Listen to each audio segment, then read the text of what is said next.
Over and Back Classic NBA Podcast. I am Jason, and with me, as usual, is Rich. Hello, Rich. What's up? Not a whole lot, just enjoying some exciting times in the NBA playoffs. Been quite the unpredictable year so far. Yeah, a lot of teams that have either never won championships or are have not won championships in at least our lifetimes and been quite a while. So it's pretty fun to see. I mean, we see on one end, you got the Phoenix Suns, who have never won a title, even though they've made it pretty far a few times, and then we're still in the final stages here of the Eastern Conference Finals, and those are two teams that they last won it in the 70s and then the 50s or whatever. So it's kind of cool. It's kind of cool that there's some new blood in there for the first time. And I saw some amazing stat too. I don't know if you saw this. That this is the first NBA Finals since 1983 that does not feature a former Shaquille O'Neal teammate, which was just like I saw it like 10 minutes before we record, and I'm like, man, I gotta find out. Now, I don't want to go down that rabbit hole just yet, but at some point over this weekend, I'm going to go in and explore that, because that sounds incredible, and I'm very curious what that link and that chain is of those guys from 1983 all the way to 2020 who you could call. Right. Well, you got Byron Scott, probably the one who goes back to 84. That's that's probably it. I was thinking that seems like the most likely one, because it had to be had to be at least one of those guys on those old Orlando teams. So yeah, Byron Scott seems like the easy pick there. And then I was racking my brain about the 2020 guy. I'm like, I don't know. It's somewhat. Oh, I guess LeBron, right? Yeah, LeBron. Oh, well, yeah, right. It's easy to forget gigantic Shaq playing for the Cleveland Cavaliers, but I guess that could happen. You don't remember the Cavs. Oh, God. Well, I guess that was easier than I thought. I would like to, prior to today, I had forgotten that a gigantic man also named Shaquille O'Neal played for the Cleveland Cavaliers. Not entirely sure if it's the same Shaquille O'Neal. I guess... Yeah. Reports are that it is, but I don't know if I there could have been two. Maybe he got swapped. Because there was the Celtics. There was the Celtics Shaq too, and who was that guy? That wasn't the same guy. I don't think so. Yeah, and this TNT Shaq, I don't even know. Right. That Boston Shaq had a weird number and I mean, come on, clearly not the same guy. So clearly not. Yeah. All right. We'll deep fakes going on here. Some AI, some Westworld stuff going on. Right. Let's dive into that one later. Our next episode will be the deep fakes. Right. NBA deep fakes. Yes. The late stage weird Shaquille O'Neal thing. Exactly. So we are continuing. This is part 2 of our look at buzzer beaters that won a playoff series. Our last show, we looked at ones that happened in the first round. Now we're going to do ones that happened in the later round, second round, or conference finals. Let's just get right into it. The first one is Tom Heinsohn in the 1960 Eastern Division semifinals, for Game 6. The Boston Celtics defeating the Philadelphia Warriors. This year was actually on paper the best Celtics season. They were finished 59-16. They'd of course won 2 of the last 3 titles. After Bill Russell and Heinsohn. And also an important player, especially in those early days. Joined the team in 57. This year they had tied the league record, winning 17 in a row. The 60 Celtics, familiar names by now. You've talked about them a lot on the show, but Russell, Bob Cousy, Frank Ramsey, Bill Sharman, Sam Jones, Casey Jones, Gene Conley are kind of the key guys on this roster. They'd actually had the 3rd best win-loss percentage in NBA BAA history at this point. They were just slightly behind the 47 Washington Capitals, also coached by Red Auerbach, and the 1950 Syracuse Nationals. Actually, they're one of only 28, teams, if you look at BAA, NBA, or ABA history, that had a win-loss percentage better than 780. So, again, fairly elite. One iteration of, of course, the 13, 11 championships in 13 seasons, already elite dynasty of the Celtics. Warriors, no slouches either. This is actually Wilt Chamberlain's rookie year. They finished 49-26. They were coached by Neil Johnston, who was, big 50 star for the Warriors. They still had, Paul Arizin, who was, had led the league in scoring, one of the great stars of the 50s, getting older. But, him and Tom Gola, Joe Grabowski, were kind of holdovers from the 1956 title team. So they, good roster. Plus, Guy Rogers, one of the great point guards of his era, Woody Salisbury and Andy Johnson, kind of the key guys there. So, and this was a tip-in by Heinsohn. It was a tip-in of a Bill Sharman miss at the buzzer, sending the Celtics to victory, of course, here. A pretty tight 6-game series, this being the first Russell versus Chamberlain playoff battle, obviously Chamberlain being a rookie. Game 6, Russell finished with 25 points, 25 rebounds. Chamberlain had 26 points, 24 rebounds. So pretty even there in the individual matchup. Yeah. I'd say, unfortunately, right. Chamberlain learns very early on the what this rivalry is going to be like here as he, matches Bill Russell blow for blow. One more point than Russell, and a buzzer beater defeats. Agony. Celtics win. Warriors don't. Yeah, it's get used to this, buddy. It's going to happen, unfortunately. Yeah. Quite a few more times. So. There you go. Yeah, and Heinsohn is 22 points in this game, 7 rebounds. He told the Saturday Evening Post that the game winner was the biggest thrill I've had from basketball. 2018 interview did with Celtic Nation. He says, that was one of my more memorable games. That's the only time that anybody has ever shut up 11,000 Philadelphians all at once. Yes. I love it. Go off. The convention hall went deathly silent was the way he described it. He also described convention hall as a snake pit and said that shutting the fans up was a great feeling because they've been riding him all year in Philly.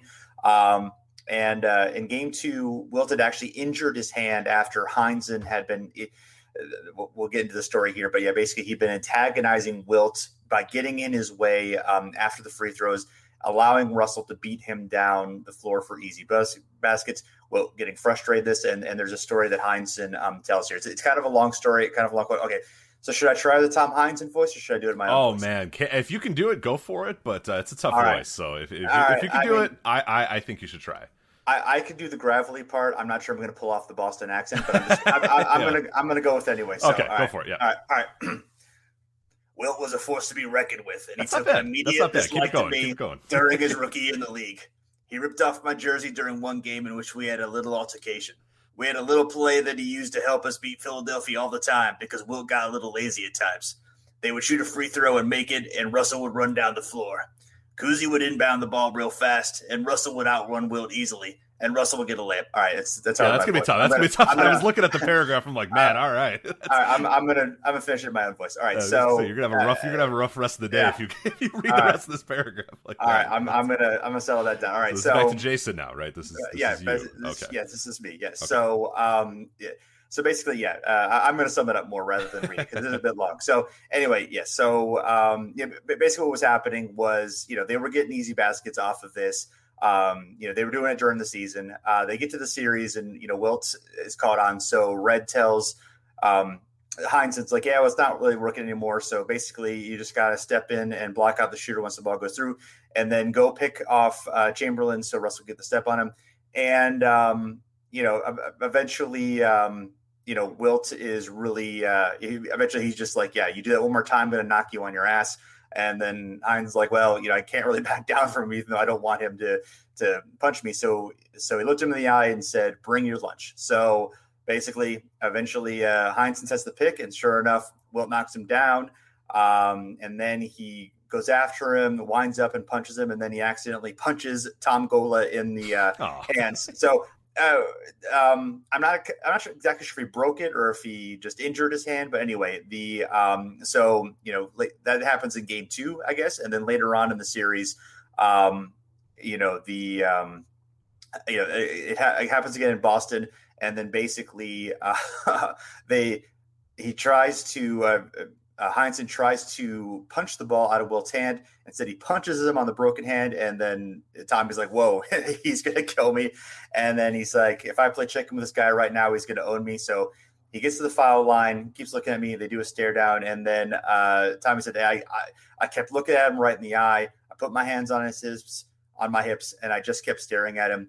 Finally, he said out loud to himself, this guy's crazy. And so he took the free throws, and then he basically never had a moment of trouble with Wilt. Wilt just kind of like one of those Wilt things where it's just kind of like, man, this guy isn't even really worth my time.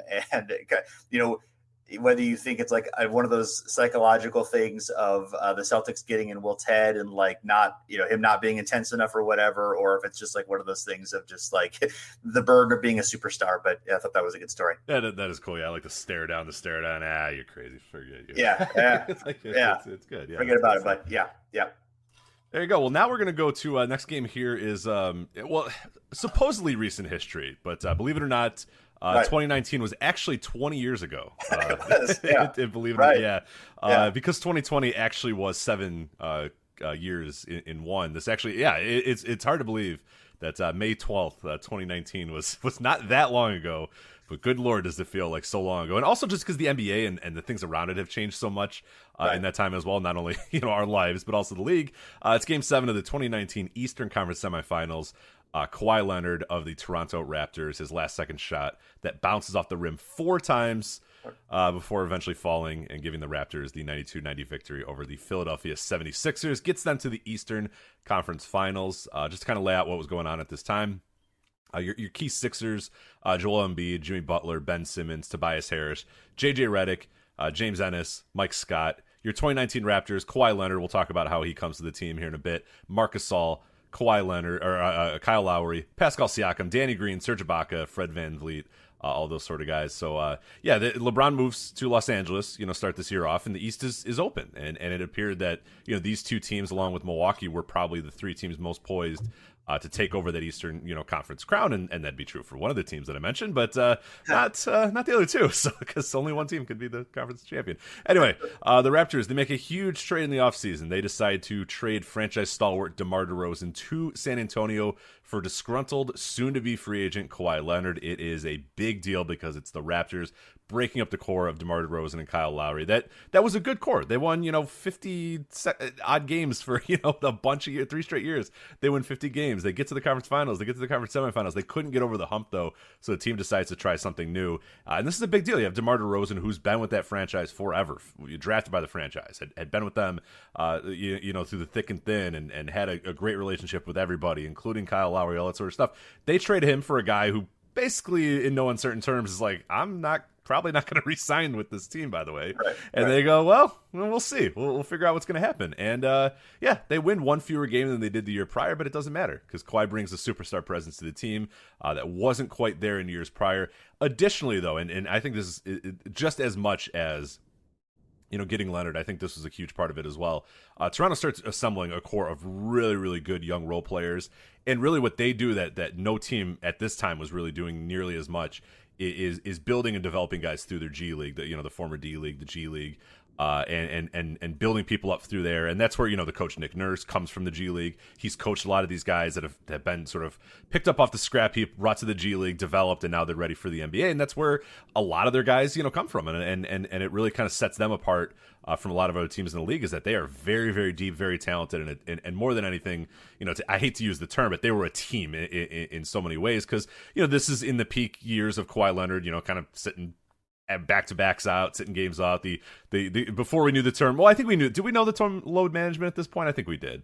I think that was the term that they used for him. I forget. Yeah. But whether it was developed this year or people knew about it the year prior, it was very much a load development year for Kawhi, and they were like just perfectly fine without him. Like they won, I think, as many games with him as they won without him, because the rest of the team and the rest of the core was just that good and that talented and had that sort of dynamic together. So Toronto, they make the playoffs. They make quick work of Orlando, winning in 5 games. So I think I remember that Orlando won, I think, the first game of that series, and people were like, oh, here we go. And I remember that. And it's just like, no, it's Orlando. Like, they're not going to do this. And they didn't. So then they move on to the semifinals against Philadelphia. So I know you're going to get into it here, but it is really interesting if you look at the 2 paths the team took toward like developing their young players and like adding on into their core. There's interesting contrasts and similarities here in how they would build these rosters. Absolutely, because for Philadelphia, this year's really, I'd say, kind of the culmination of the process in a lot of ways, because they're led by draft picks Joel Embiid and Ben Simmons, 2 guys that were drafted during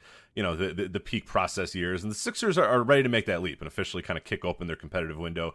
They obviously have 3 straight years of winning less than 20 games. Then they have a 28 and 54 record in the first year that they were kind of quote unquote trying to win, sort of. And then they emerged the year prior to this, and they win 52 games. They make it to the Eastern Conference semifinals. In 2019, though, things are finally different, and here's kind of the next step of the quote unquote process. Here is where, you have your Joel Embiid, you have your Ben Simmons, you have your high draft picks, your top 2, top 3, top 4, draft picks or whatever. And now they also use a bunch of other assets that they have to acquire Jimmy Butler and Tobias Harris, 2 guys to kind of bolster their rotation. And this is what, the process is about. It's about asset acquisition and getting the draft picks, but then combining those with stars to help win a title. And that's what the goal was here. They emptied out the holster to try to get, they got Tobias Harris, traded a bunch to get him. They got Jimmy Butler, traded a bunch to get him. This is what it's all about. The team wins just 51 games, but they were deeper than they had been years prior. Obviously with that, the 4 top guys there, Butler, Harris, Simmons, and Embiid, plus a decent rotation of guys as well at the bench, like a JJ Redick that we mentioned, and Mike Scott and some other guys like that. So this series is about as even as it's going to be. They split the first 2 games 1-1. They split the next 2. They're 2-2. Then you guessed it, they're 3-3, and that leads us to this Game 7. And they're as evenly matched as they can be until the final seconds of this Game 7, because this is a late 90s, early 2000s throwback game. Neither team shoots particularly well. Embiid has 21 points on just 6 of 18 shooting. Butler was 5 of 14 from the floor and just 1 of 6 from 3. Ben Simmons, he only took 5 shots because that's kind of what Ben Simmons does in these types of games, and he has 13 points and 8 rebounds, so he does Ben Simmons things. Toronto, despite Leonard probably leaving in free agency after the year, they don't care. They're going to ride and die with their offseason acquisition. And in this game in particular, Kyle Lowry struggles. He has 4 he's 4 from 13 from the field. For only 10 points. And Leonard is an absolute one-man show. He scores 41 points on 16 of 39 shooting, including this final shot of the game and the final shot of the series. It's tied at 90-90, and this is as simple of a play. We're gonna talk about some intricate plays, some intricate kind of developments in the rest of this episode. This is as simple as it gets. Marc Gasol inbounds it to Kawhi. Kawhi runs to the corner towards the baseline. Ben Simmons is guarding him. Eventually, as Leonard runs to the corner, the Sixers clearly are ready for this because Joel Embiid picks him up at the corner. Leonard launches. Embiid is inches away from blocking it. It's 90-90, as we said. The ball hits the rim, and this arena is silent as you hear a dunk.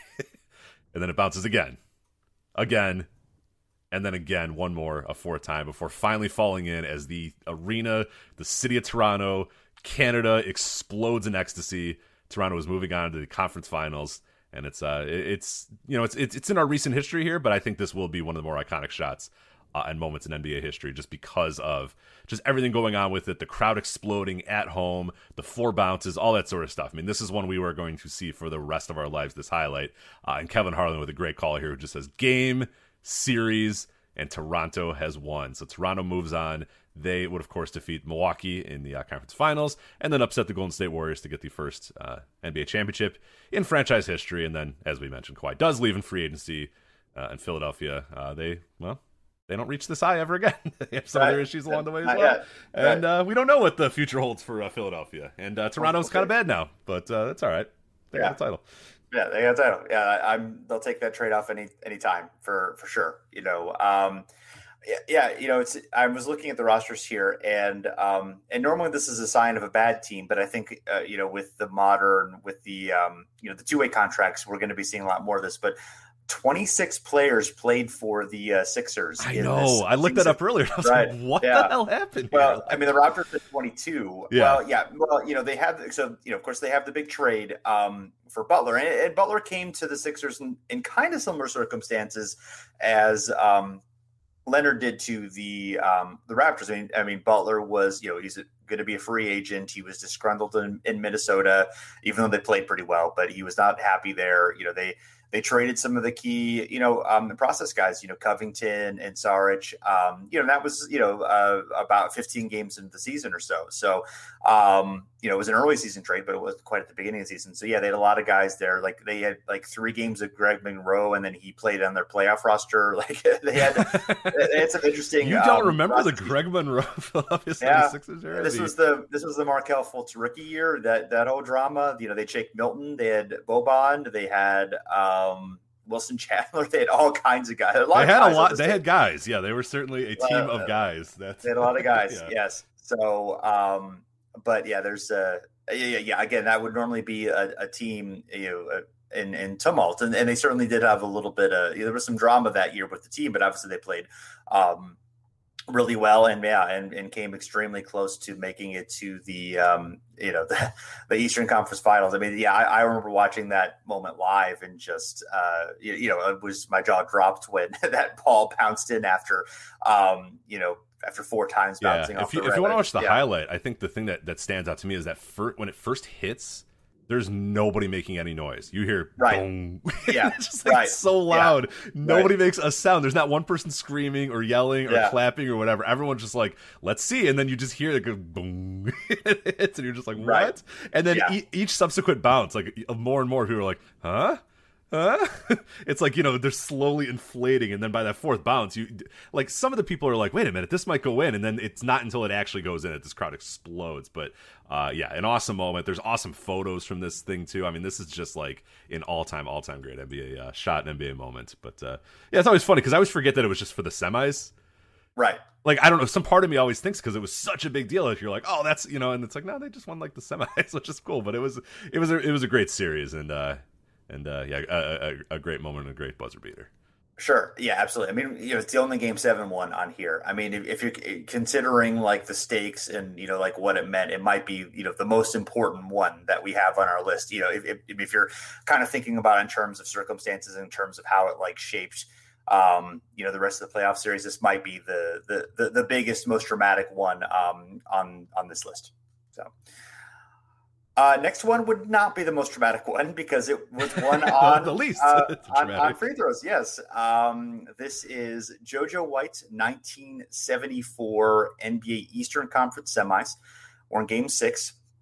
Buffalo Braves taking on the Boston Celtics. The Braves, young up-and-coming roster. They kind of had team of the decade possible vibes, going in. And that would really kick in the next year when McAdoo would take an MVP leap, and they really had. But they had some really great young players: Jimmy McMillan, Randy Smith, Ernie DiGregorio, and then a couple veterans like Gar Hurd and Jack Marin, to kind of round things out.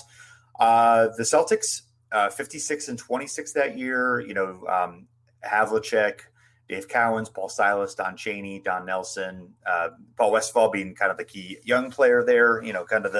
Otherwise it was sort of the usual suspects from the early to mid 70s teams. The year before they'd actually won 68 games, but fell in the playoffs due to a John Havlicek injury, or if you believe New York Knicks fans, just because the Knicks were better. But anyway, regardless, yes. So this was actually the second buzzer beater of the series, a more dramatic one, but less, series. Not a series clincher was McMillan actually tipping in a McAdoo miss to win Game 4 in Buffalo, which tied the series.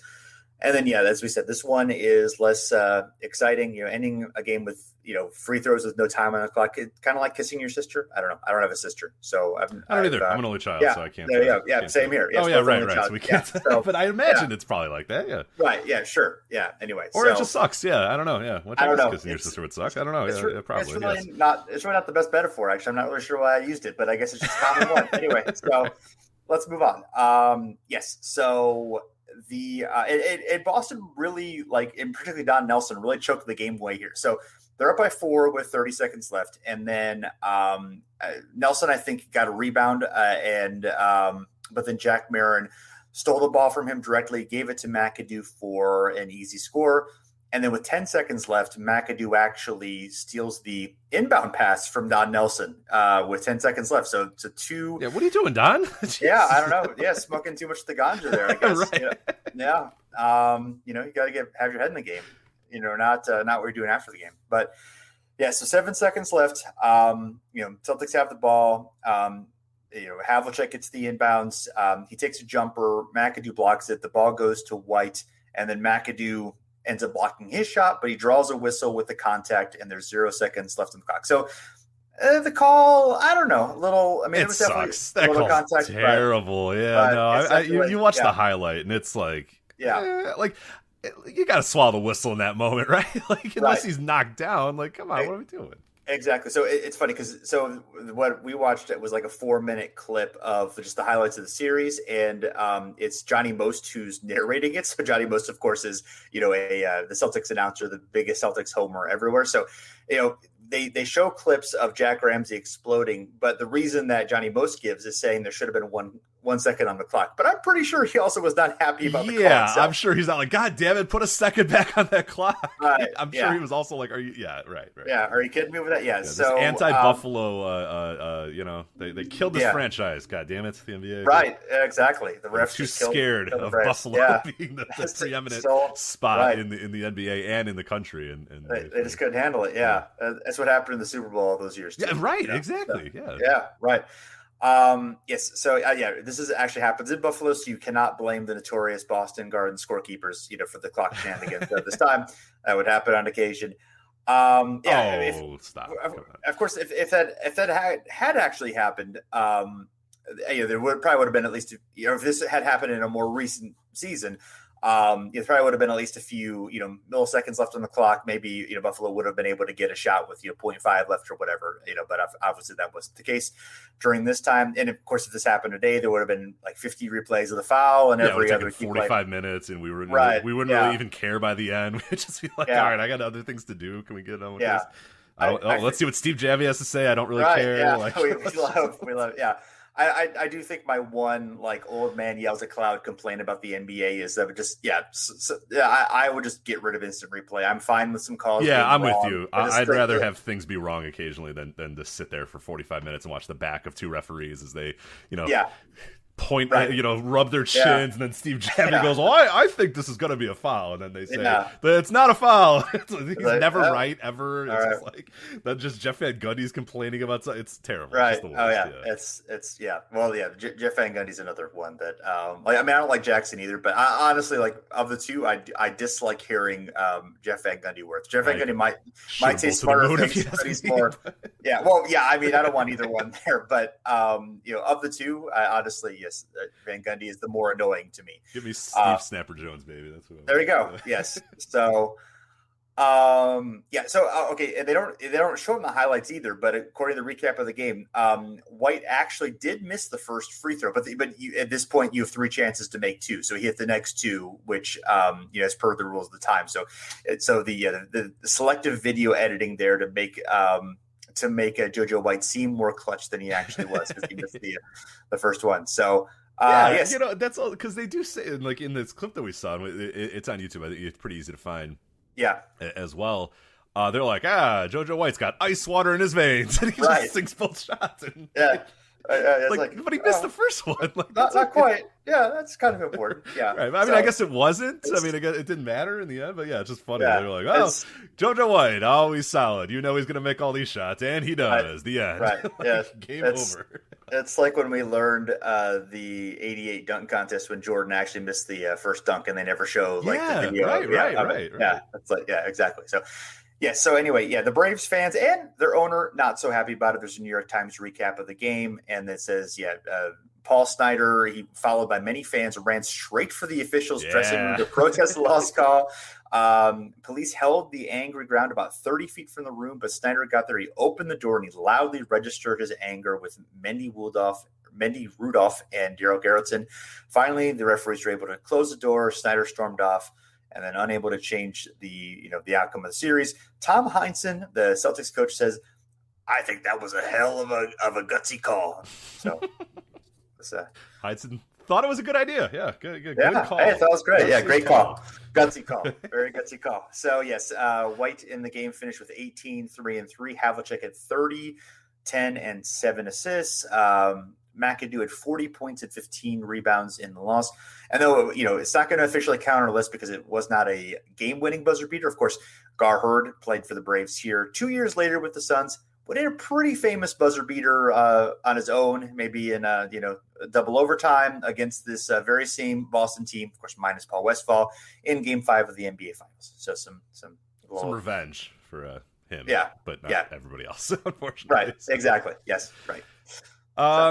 Our next game, we're going to go over this one pretty quickly because if you listen to our first episode, we hinted at this. This is Michael Jordan Yeah, That's against the Cleveland Cavaliers. Rich, I believe that's Michael Jordan. Oh, that's right. Yes, yeah, Rodrigo Bois' friend or cousin. I forget what we Yeah, said. right. Michael Jordan or Michael Jordan. Yeah. 1993 Eastern Conference Semifinals. We talked about this one. It's a lot of the same players, a lot of the same things. It's less heartbreaking, but it is still kind of the same unfortunate scenario here. It's Michael Jordan. It's the Cavaliers. The 1993 Cleveland Cavaliers. We talked about they had kind of fallen on some hard times after that first Jordan shot, but then got things back together. It's a little bit of a different core. It's Brad Daugherty, it's Gerald Wilkins, Larry Nance, Mark Price, Craig Hilo is still there, Hot Rod Williams, but they get some young guys as well. They got Terrell Brandon in there. They have Danny Ferry. So it's a reloaded team. It's got some of the same names, but it's also got some good young talent as well. And then the 93 Bulls, they're 57 and 25. They have Jordan, they have Pippen, they have Horace Grant, B.J. Armstrong, Bill Cartwright, Scott Williams, John Paxson, Stacey King. They are the two-time defending champions at this point, too. So this is way less dramatic than that first shot. Yes, that first shot happened in the first round, but it is iconic, and people remember it forever. This one, it's in Game 4. It's way less dramatic. Cleveland is down 3-0. They're a good team, but I mean, come on, these are the two-time defending champion Chicago Bulls, and there's really no doubt that if Jordan misses this shot, like, the series is probably still going the way it's going to go. The Bulls are probably going to win this one. The score's tied at 101, and it's pretty easy, and the clip that we have is awesome. I believe it is from the Cleveland Cavaliers, and I don't know who the commentators are, but the ball comes into Michael Jordan, and this announcer is just like, you got to get after him, get him off the ball, and they don't. The Cavaliers just go, you know what, Gerald, you got this one. It's Michael Jordan against Gerald Wilkins. Gerald Wilkins, to his credit, almost steals the ball. He pops it out. Then Jordan backs him down, and then just turns around for an 18-foot fadeaway and wins 103-101. And the Cavaliers announcers aren't even like surprised or upset. They're just like, you got to bring some other guys to him. They don't they don't double team him. They don't try to get him off the ball. They don't nobody comes at him. They're just like, Gerald, it's Michael Jordan. I bet you can defend this guy. I don't know about it. It's no Michael Jordan in 1993. He's probably going to hit the shot, and he's done it over you before. So, Yeah. Well, the funny thing about it is the 89 shot is so young Michael Jordan, and this 93 one, he wasn't quite old Michael Jordan yet, but it's a very, very old Michael Jordan shot. It's very slow. It's an 18-foot fadeaway. It develops so slowly. He doesn't really jump that high. With the first shot, I mean, he just jumps so incredibly high. It so incredibly shows that athleticism. And then 93, it's much more like the older Jordan that we'd see, later on in the 90s. Yeah. The last three-peat, or the Wizards Jordan, where he's just gets the ball. Yeah.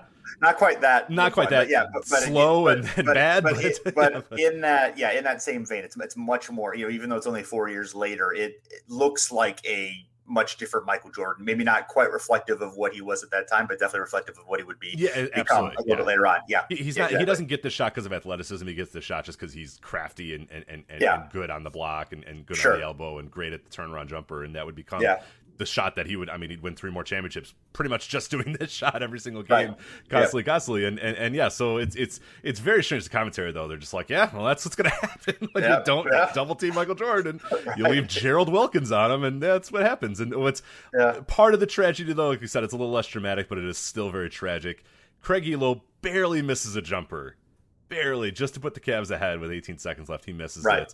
He doesn't, of course, and then Michael Jordan comes back down and then scores, and Craig's just like, all right, man, I don't know. I don't know what to do anymore. So it is what it is. But this is probably famous, mostly because this is Lenny Wilkins' last game as Cavs coach.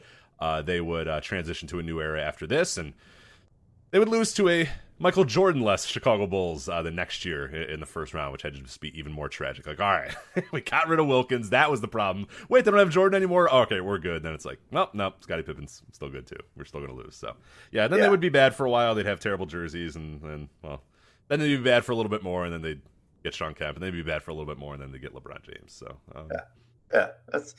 the next season, so Hilo was gone after the next season, and then Daugherty and Nance, I think, both get hurt the next season, and basically their careers are done early. And then Price is gone pretty soon afterward, and the Hot Rod Williams is gone pretty soon. Yeah, so this was pretty much. I mean, they had one more year that was kind of a a little bit of a transition year, and of course, they ended up losing to the Bulls in the first round the next year without Michael Jordan. It was Scottie Pippen fells them that time, or whoever. I don't think there were any dramatics in that series in particular, but even without Jordan, they're still losing to the Bulls in the playoffs. But yeah, there really was kind of the last gasp of any chance of the Cavs being a deep playoff team, and they'd actually.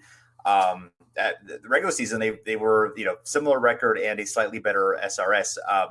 So regular season quality, they looked even. Of course, that was on paper. The third year of a three-peat. The Bulls probably not trying to start in the regular season as they had previously. So what was showing on paper wasn't quite what it was. But yeah, if you look at that team, in a normal year, that Cavs team probably has a chance of making a deep playoff run. But again, Michael Jordan. Yeah, that'll happen to them. So there you go. Yep. There you go.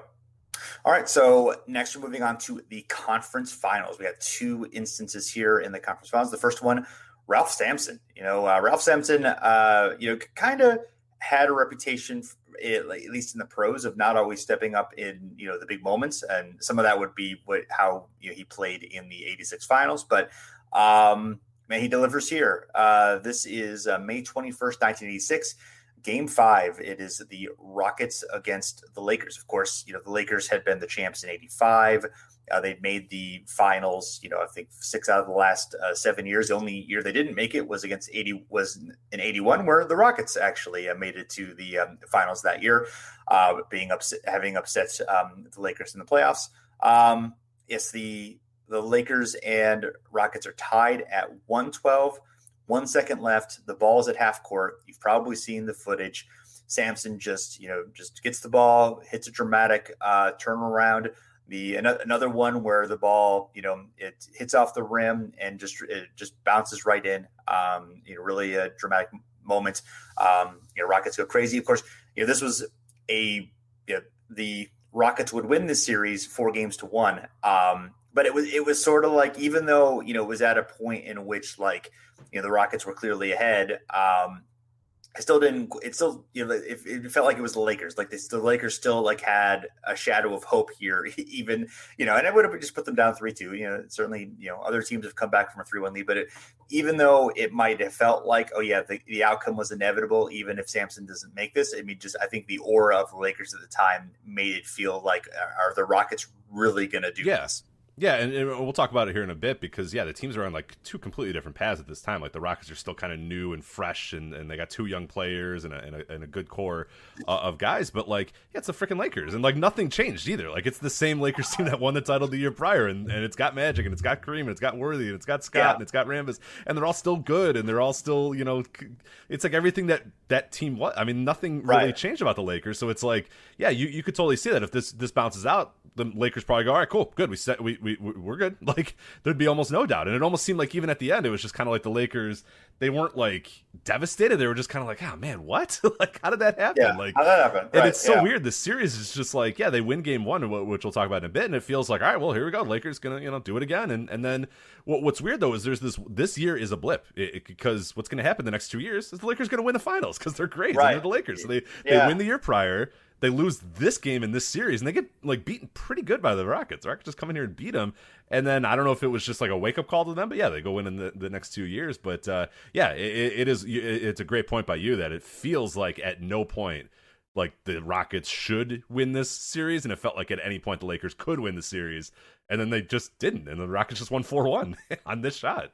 Right. Yeah. I mean, the only thing, the only major change is, again, Kareem's 38 at this point. I mean, he's getting older, but he was still, really effective during the season. Yeah. And he had a couple of just awesome games against the same Rockets, late in the season, 40 plus point games, against Akeem, against Ralph Sampson, so, he was, still pretty much kicking ass. I mean, the numbers were down a little bit overall, but, there wasn't a whole lot of signs of Kareem's, losing it, even though, that was kind of the thing. And they did transition a little bit away from, being so focused on Kareem, going forward. That obviously helped them win the championships, even though he was still an important player for the team. But yeah, I mean, it's still Magic.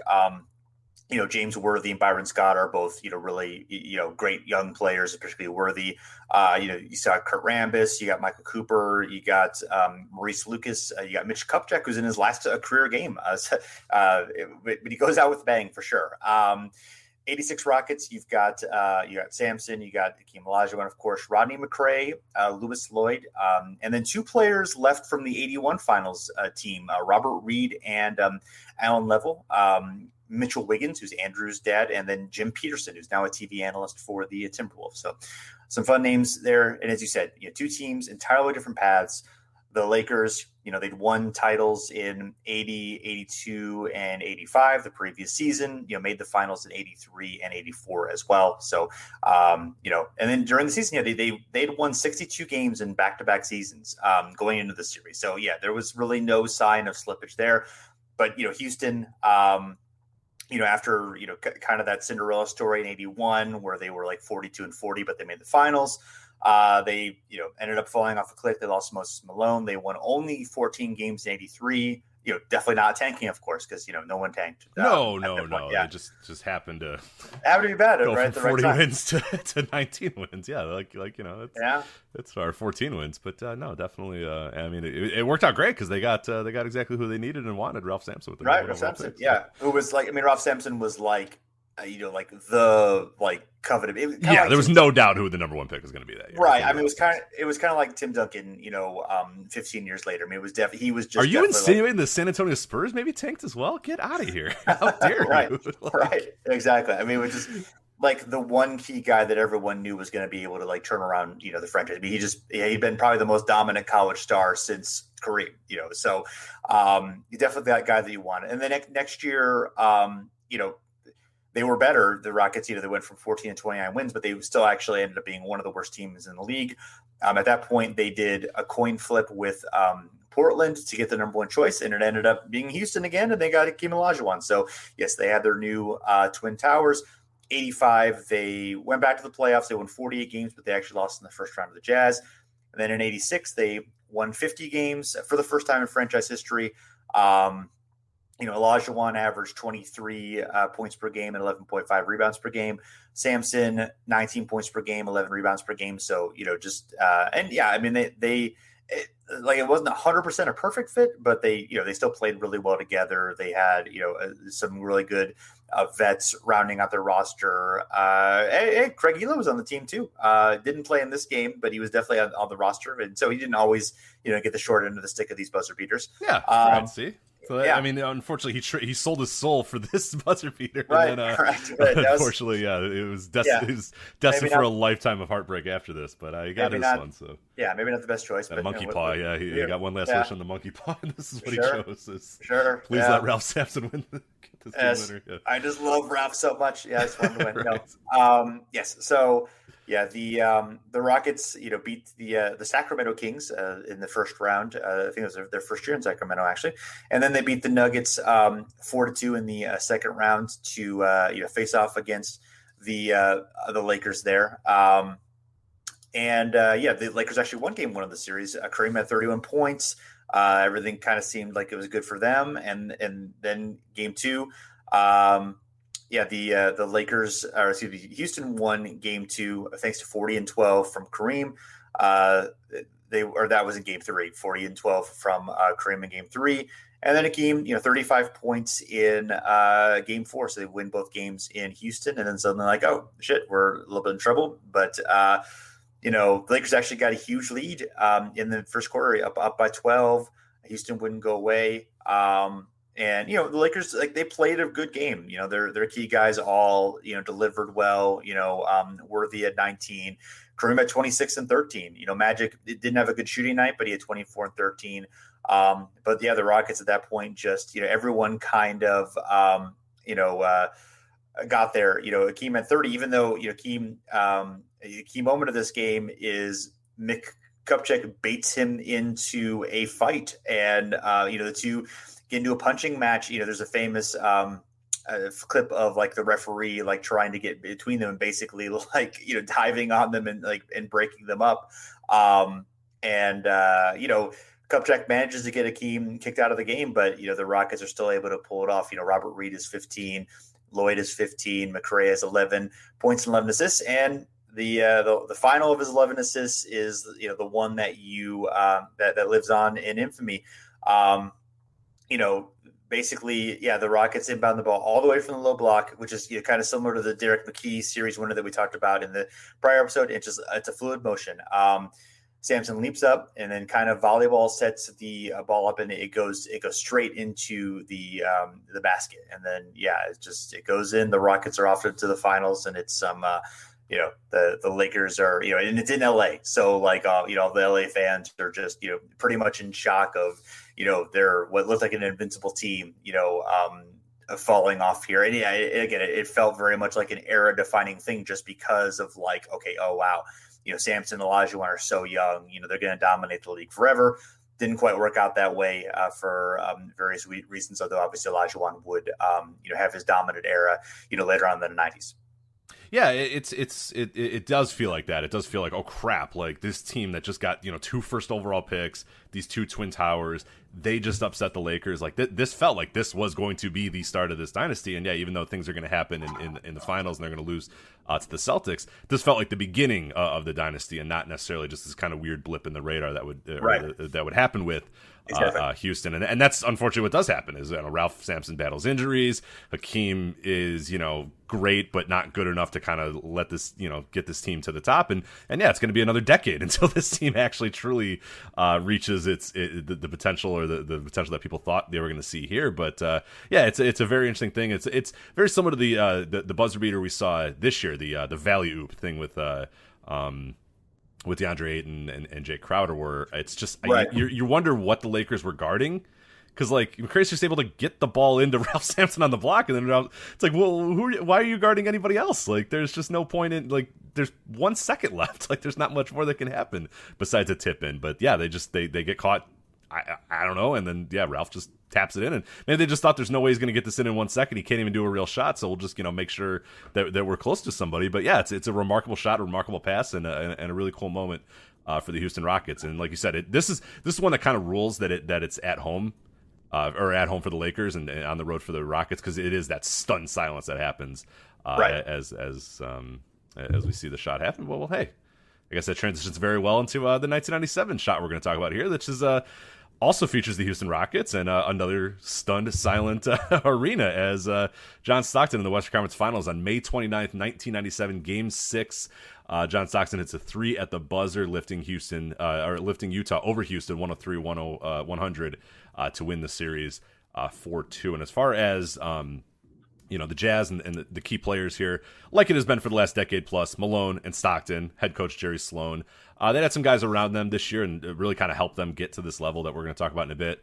Baron Russell, Jeff Hornacek, Greg Ostertag are your big guys, and they pretty much play their core 5 or 6 guys 40 plus minutes a game, because they're not really in a whole big desire to get Adam Keefe into the game, so it falls off pretty quickly here. So they're like, hey, you know what, Malone, you're good, man, 48, you're good, you got that. Stockton, hey, same deal. So it's pretty much a 5 or 6 man team at this point, and things would not change in 98. They would a little bit more minutes for Antoine Carr in 98, but it's essentially that core again that's going to do it the next year. But that's the 97 Jazz. The 97 Rockets, though, and we'll talk about them in a bit here. Very interesting team here. You have Hakeem Olajuwon, who is still with the team, obviously. Clyde Drexler, who came over in 1995, is still with the team. They do acquire Charles Barkley. We'll talk about that in a bit. He's a big part of this. Mario Elie, Matt Maloney, Cedale Threet, Eddie Johnson, and Kevin Willis are also members of this 97 roster, the Rockets team. But old guys. I mean, I guess both teams have a lot of old guys. Very old, yeah. And I was going to say, this is really a huge this is the matchup between 2 of the best teams of the decade. You obviously have the Rockets with 2 titles, and you have the Jazz, who were consistently great throughout the decade. But it's like their competitive windows are very close to being shut. It's like every key player in this series is like 36 years old or older. It's pretty wild how old these 2 teams are, but still very, very good. The key here is going to be for the Rockets is in the offseason they acquire Charles Barkley, and that is an interesting trade that actually ended up being pretty horrendous for Phoenix. So what happens is August 19th, 1996, Phoenix Suns trade Charles Barkley with a second-round pick. It was kind of meaningless second-round pick to the Houston Rockets, and the package they get back is Chucky Brown, Mark Bryant, Sam Cassell, and Robert Horry. So Chucky Brown and Mark Bryant, just kind of dudes, you know what I mean? Just guys that wasn't really anything. Sam Cassell, who was young, kind of a good role player for the early Rockets. He's traded midway through the next season. So Phoenix barely hold on to Sam Cassell. They move him to Dallas pretty quickly after that. And then the Robert Horry thing, Jason, I would say probably does not go very well, as he would very soon after this throw a towel in the face of your favorite player, coach, and executive, Danny Ainge, who was the head coach of the Phoenix Suns at this time. So Robert Horry, the run doesn't work very well. And yeah, I know that like Charles Barkley's value was probably pretty low in 1996, and especially with all the issues and the turmoil going on between him and Phoenix. But man, it's a pretty bad package for a guy who was still a pretty damn good player. But yeah, it's the Suns. Yeah, so. well, right. Yeah, I mean, I like Horry and Cassell actually, like, it's not. Yeah, I mean, obviously there's no huge star there. I mean, Cassell is the closest thing to a star, and they randomly don't keep him for whatever reason. Yeah, I think it's a whole different trade if you keep Sam Cassell, because Sam Cassell was good, and Sam Cassell would end up becoming a good player. But they just like in 20 games, like we got to get rid of this guy right away. It's like okay, right. And then I mean, the Horry thing wasn't entirely their fault. I mean, that was just whatever weirdness was going on with them. You can't really predict that, but yeah. The Cassell decision seems very strange. So yeah, if they kept those guys and been able to like have them as part of like their like future team, and they'd be pretty good again fairly soon. So yeah. Mm-hmm. like then that would have been like okay. Well, wait a minute. I do take it back, because wasn't Cassell part of the Jason Kidd trade? That's right. Okay. So, that's fine then. Yeah, right. that actually worked. Yeah. That's a good time to trade Sam Cassell. Yeah, I forgot that he went. Yeah, it makes sense. He went to Dallas. Okay, that's cool. I would definitely trade Sam Cassell for Jason Kidd. That's fine. Okay. Right. Yes. So that was So that actually makes sense. Yeah. And then the Robert Horry thing was just like from day one. I think we talked about that in a prior episode. Pretty much from day one, he's like, I don't want to be here. This place sucks, and it doesn't go well. At any point for one Robert Horry, but that's fine. Anyway, things start going well pretty quickly for the Barkley and the Rockets. He has a career high 33 rebounds in his first game with the franchise. Unfortunately, old age and well, I guess the shape of his body starts to finally rear its ugly head on Barkley as he battles injuries throughout the year. He does end the year 18.2 points per game and 12.8 rebounds per game, which is good. It's the most rebounds he's had since his very early days in Philadelphia, but it is his first year since his rookie year that he averages below 20 points per game. But with that said, he had always was kind of the dominant scorer on pretty much almost every team that he was on, and now he's joining a team that's got Hakeem Olajuwon, so you don't need Charles Barkley to score 25 points a game. You just need him to kind of chip in. So 18.2, not bad from Barkley, but the injuries are going to unfortunately be a part. He's going to miss about 20 or 30 games in the season, but the goal here was to reinvigorate the franchise, and it worked. Houston, obviously had won the championship in 94 and 95, but they fell down to earth in 1996, only had a 48 and 34 record, and realizing that, hey, look, our guys are old. Hakeem is old, Clyde Drexler's old. If we're going to make this, if we're going to do anything with this core, we need to get to the next level here, and that's what they do with Charles Barkley. So they get Barkley, they get Drexler, they have Hakeem. And it's a solid roster of role players. They win 57 games. They sweep the Timberwolves in the first round.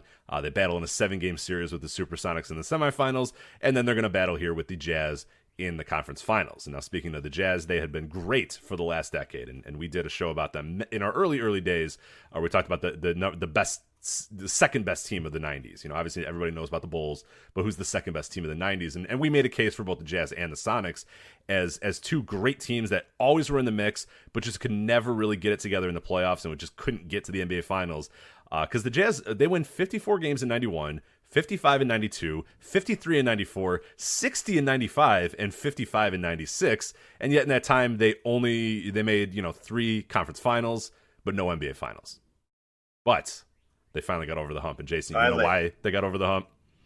Because because the other teams were slightly worse, and they and somehow Karl Malone managed to just be awesome even in his late 30s. Nope. Prior to the 1996-97 season, the Jazz unveiled new branding, logos, and jerseys. They got those crappy purple, nice, clean jerseys with the good logo. They got that shit out of there and said, no, man, we need Purple Mountains, baby. So help me understand. So bad uniforms ruined the Rockets, but they helped the Jazz? Exactly, because if you're thinking about that, if you're wondering, man, when did the Rockets get their terrible jerseys? They got them in 1996. So yeah, they win 2 titles, then they get new jerseys. They fall off a cliff. They go to 48 and 34. But in this case, the Jazz, it was their secret power is Purple Mountains with blue writing over the Purple Mountains. was exactly what this franchise needed. They needed more mountains, more snow-capped mountains, Yeah. and they got it. They got it here because a follow-up. So what about the Sonics? Because the Sonics make the finals one year, with the bad jerseys, but then they end up, falling apart afterwards. Yeah. So were those a blessing and then a curse, or what happened there? I mean, for me, a curse, but Right. I guess. I mean, did they? It was like a sell your soul to the devil type thing. Yeah, Where you sort get of. one thing out of it, It's really a tragedy here that Right. from 96, 97, and 98. Yeah. The Jazz and the Sonics, who have incredible jerseys and really great teams throughout the rest of the 90s, they don't make the NBA Finals until they get the absolute worst jerseys they can possibly have. Yeah. It's a tragedy that you watch these highlight clips and you're just like, gross. Like, what Right. are these things? What the hell? Although I think we might be on the other. I think the Sonics jerseys most people think are crappy. I believe, but I think a lot of people think these Jazz jerseys are cool, which I don't know. I mean, they're fine, I guess. Yeah, I mean, I think of the three that we're talking about, they're the least. They're not as nearly as bad as the. The Rockets are the most offensive as the Rockets or the Sonics ones. Yeah. I think the Jazz ones. I don't think they're good, but I think they're better. I do think they get a slight bump because they do sort of fit thematically. The gaudiness fits with Utah. Yeah, well, and with the region. So But yeah, I mean, and they're also they're definitely a significant downgrade, but I don't think they're as significant of a downgrade as the other ones. Well, it was the magic sauce here. It also helped that Karl Malone, he averaged 27.4 points per game, 9.9 rebounds, and 4.5 assists a game. Yeah, then took MVP. He won MVP that year, so maybe that was part of it too. But I tend to think it's more the jersey. Well, he was inspired by the new jerseys. They made his muscles look great. Let's be honest. They did make his muscles look great. Yeah, I mean, Karl Malone was a creep, but he could play basketball. Yeah, man could lift weights, play basketball, regular season. Yeah, drive some trucks. I think. You could drive some trucks. And do the diamond cutter too. He did the diamond cutter. That's true. Yeah. He was named All NBA First Team, All NBA Defensive First Team. John Stockton, he averages 14.4 points per game, leads the league with 10.5 assists per game. Was named to All NBA Third Team and All NBA Defensive Second Team. Otherwise, Jeff Hornacek, he provides the team 14.5 points per game, second on the team in scoring. So not great, but hey, it's going to work when you got Karl Malone, the MVP, out there. Yeah. And Byron Russell, he showed a lot of improvement as well. He stepped up his game, averages 10.8 points per game. Jazz win a franchise record 64 games this year as well. So they get off to a flying start in the Western Conference first round. They sweep the Clippers in 3 straight games. The Western Conference Finals, they continue to roll. They beat the Lakers 4-1. And then, Western Conference Finals time, the Jazz take an early 2-0 series lead over the Houston Rockets. But the Rockets would get back on track. They'd win 2 games. The big one being the Game 4, where they got a buzzer beater against them, where Eddie Johnson, the Rockets forward, Eddie Johnson, it's a dramatic buzzer beater to win Game 4 and get Houston back in the series, tie it up 2-2, and now we got ourselves a real series here. The Jazz take Game 5 at home, and then Game 6 would be another battle and appear to be heading to an overtime as the game is tied 100-100 with just seconds to go. In this game, Drexler has a huge performance, 33 points. Hakeem is quiet. He only has 16 points. And Charles Barkley gets 20 points, but has a pretty rough scoring night, or shooting night, I should say, at 5 and 13 from the field. The Jazz, kind of well-rounded attack. Malone has 24, Russell has 15, Hornacek has 18. Greg Ostertag chips in 16 as well. But in the end, it was John Stockton's last 3 points that mattered the most. And this is a pretty cool play that the Jazz run here. They have Byron Russell inbounding it. Hornacek runs to the corner, and that gets some people's attention. Hey, man, Jeff Hornacek's out there in the corner. Who knows what's going to happen? Antoine Carr dives right to the rim. No one really cares that much about Antoine Carr. They're like, sure, pass to Antoine Carr. That's fine. If Antoine Carr beats us, that's fine. Malone sets a screen, and then the NBC announcers, I believe it's Bryant Gumbel here, just goes, uh-oh, as John Stockton is so open. There is nobody within 15 feet of him as he gets the inbound pass. He takes one dribble. Charles Barkley noticing, oh shit, nobody's guarding John Stockton. That's not good. Somebody should go guard John Stockton. He runs out there, but he does not make it in time. Stockton is open. He takes one dribble, launches a 3. It goes in. Stunned silence in Houston. The Jazz are jumping all over the place. They can't believe it. They have finally done it. They finally made the NBA Finals for the first time in franchise history. And all they have to do is defeat the defending champion, 69-win Chicago Bulls. So Yeah, I'm sure that went fine. Yeah, you know what? Hey, they gave it they got a damn good effort that series, but Sure. yeah, it doesn't happen. So yeah, after the game, they interview John Stockton. They say, "Hey, do you think you can beat the Bulls?" And he just goes, "We'll see." Let me enjoy this, dude. Yeah, he goes, "We'll see." They didn't think we could beat the Rockets, and I think it's kind of him being like, "Probably not, but whatever." We're here. Like I can't say that. I got a hat that says I won that Western Conference Finals. Like I'm good, man. I got enough. It's fine. Right. We'll see. Yeah. We'll see. Let me go do some investigation into viruses now. See right. how that goes. Yeah. Man, we lost Malone and we lost Stockton. I know. It's bad. Like, man. It's too bad. So, all right, I have a question. So, Antoine Carr played 8 minutes and 22 seconds in this game. Why is he out there in the last play? I mean, he's fine. Like, he's a solid player. But I mean, I guess they probably. I'm assuming Ostertag was not out there. You know, they're looking for. They're probably looking for options for a shot, and then Antoine Carr is a better option for a jumper than Ostertag. That's what I'm guessing. I did not get a chance to watch the clip again before we did the show, so I'm just slightly surprised that. Yeah, I guess what I'm thinking they figured is that there's just pretty much no reason to have like.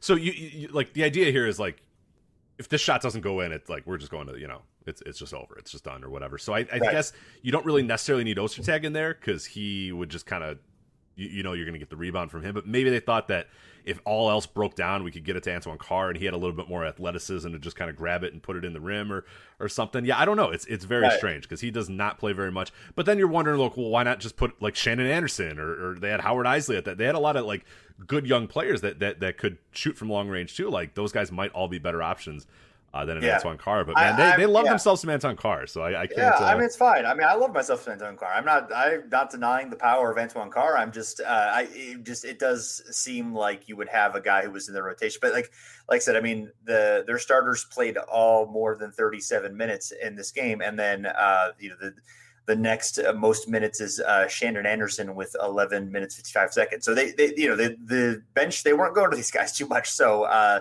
it's just no Greg Foster, not much Greg Foster in this game. So only 2 minutes of Chris Morris. So so I don't know. It just interesting decision. Again, probably just because Antoine Carr is a better offensive threat than Ostertag here. You need a shot, any kind of shot. It's a tied game. So and they just happen to.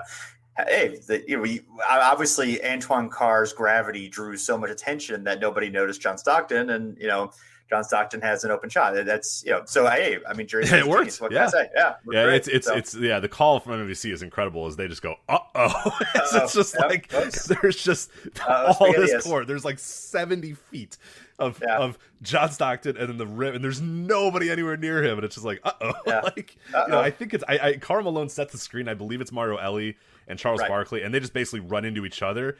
And then Mario Elie goes like diving towards like Byron Russell, and it's like maybe leave him alone. Like I would leave Byron Russell alone and try to focus on John Stockton a little bit more. But maybe I don't know. It ends up working well. But John Stockton does it, and they move on to the finals. Good times. Yeah. All right. Well, yeah, we are moving on. Our next show, we are going to look at some buzzer beaters in the finals. No game-winning buzzer beaters in the finals, but plenty of dramatic, interesting ones to discuss. So I think we're going to close our buzzer beaters series with that one, but that'll be next time. So hopefully everyone enjoyed this. Thank you so much for listening. We really appreciate it. If you are into what we're doing and you want to support the show, whatever podcast app that you're listening on, go ahead and give us a rating and review. That helps people, learn about us, gives us attention, and it makes us feel good about ourselves to see the good rating. So absolutely, it's really just to boost our egos more than anything. So which we'll definitely take at this point. You want to reach out to us? We are on Twitter and Facebook, both of those at Over and Back NBA, and you can find us. We are part of the Step Back at Fansided. So go to the Step Back. There's plenty of great NBA content there, both present and past. Richie's written some recent stuff there for looking at some of the historic matchups between the conference finals teams. So that's some great stuff there. We did some shows on that last year. Didn't get around to that this year, but there's some good content there. So great stuff. Everyone should check it out. Yeah, absolutely. Yeah, fansided.com's got that. We'll probably do some stuff as well when the finals, when we officially get our NBA Finals matchup ready. We'll look into some fun players that played for both franchises, and that could be very fun too, especially with the teams that are left and stuff. Obviously, no playoff histories because most of these teams, play different conferences, so that would be tough. But hey, you know what? Right. We'll see. It's not impossible that it could happen because the Bucks they had some stops in the Western Conference in their day, so we'll see. We'll see what ends up happening if they make it through. So yes. But yeah, we'll have plenty of content up there at fansided.com, both in podcast and written form, for the remainder of the NBA season. So yeah, good stuff. All right, cool. Well, thanks everyone for listening. We're back again soon.